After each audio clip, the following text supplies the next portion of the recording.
The reason I wrote Ordinary Thunderstorms was really because of the river, first of all. I was vaguely thinking about writing another novel set in London, contemporary London, and I read an article in a newspaper saying that every year the river police haul out of the river 50 to 60 dead bodies, and that seemed to me an extraordinary number in this day and age. That's over one a week.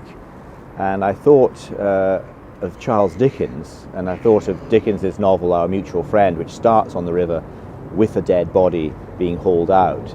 And I suddenly saw there was a way of writing about contemporary London, very contemporary London, with the river and its sinister freight at the centre. So that's where it all began, this idea of the river, dead bodies, and the fact that there's still a kind of Victorian, Dickensian London just below the surface.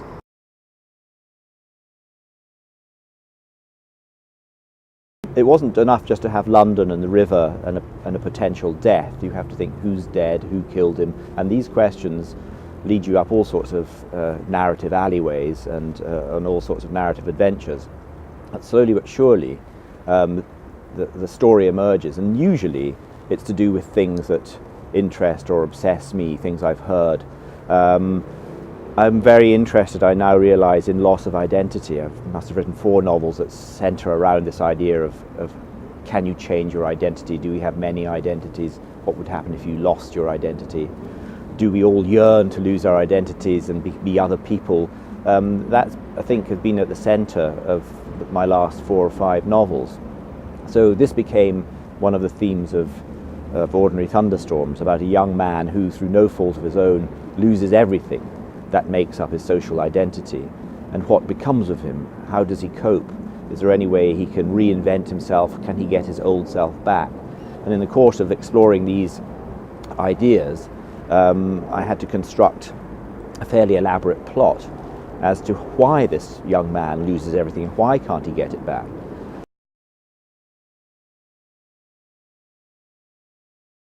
And so I was intrigued by what went on with the manufacture of a drug and the promotion of a new drug and the phenomenal financial rewards that are available if that drug is successful. So that became the kind of narrative superstructure of the novel. That explains why Adam, my hero, loses his identity.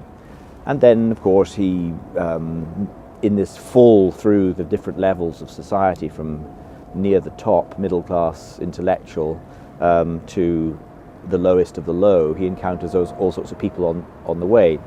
And so, in the course of writing this kind of neo-Dickensian novel, as Adam lands at the bottom of the heap, he tries to get out, tries to find an escape route, but on the way out he meets all kinds of strange low-life characters, and sort of succeeds at the end of the day. But it was a long and complicated business to construct the story of Ordinary Thunderstorms, but it has at its centre this question of what happens when you lose everything that makes you the person you are.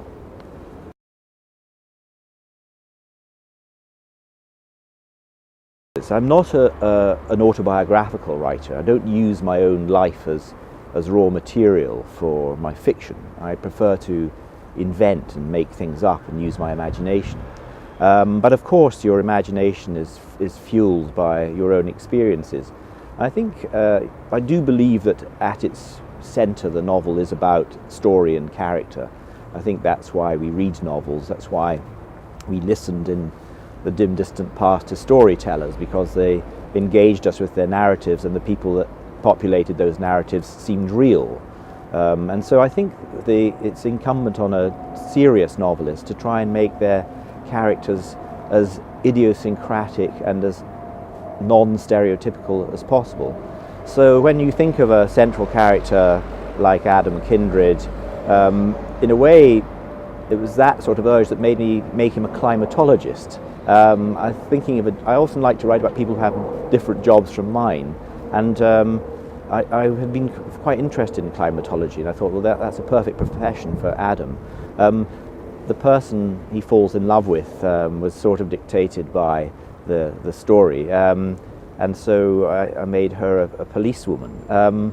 So it's a curious combination of necessity, which the story you're telling imposes on you, and an attempt to make it as real as possible. And so you're interested in, everybody is strange and everybody's odd and eccentric, I believe. We all pretend to be boring and straightforward, but it's a way of bringing out in fiction that essential uniqueness of every individual and what it is about that person that stays in the mind. So as a novelist, you're trying to do that, I think, when you create your characters, but they do come from anywhere, and some of them loosely based or composites of people I've met, or else somebody you see and walking in the street, you suddenly imagine what that person might be like, and off you go.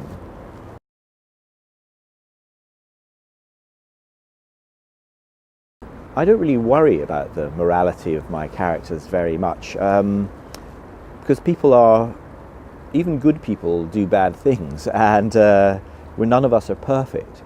And so I think that old line that goodness writes white on the page is very true. I think if you wrote a novel that was composed of really nice, good people, it would be mind-bogglingly boring.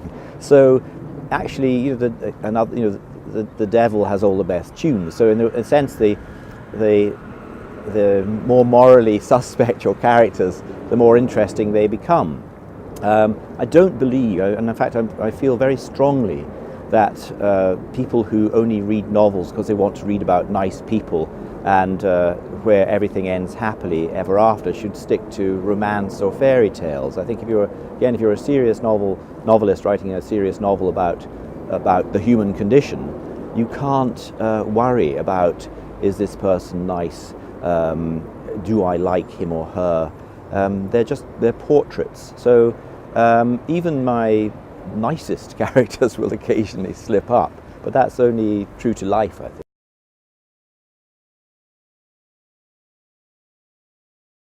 Well, London is my home and has been my home for 20 odd years now, so it's the city I know best, and it's changed hugely in the 20 years since I came here, and for the better, I think. I think London is the most polyglot, multicultural, richly diverse city on the planet. I used to think New York was, but if you set New York and London down beside each other, London's diversity knocks New York into a cocked hat. So without any doubt, compared to all the other major cities I know, London has the most languages, races, cultures, and you can't do anything in London without encountering that strangeness, that foreignness, which I think makes it incredibly exciting. And I think that's why people are attracted to the city, because it is so culturally diverse.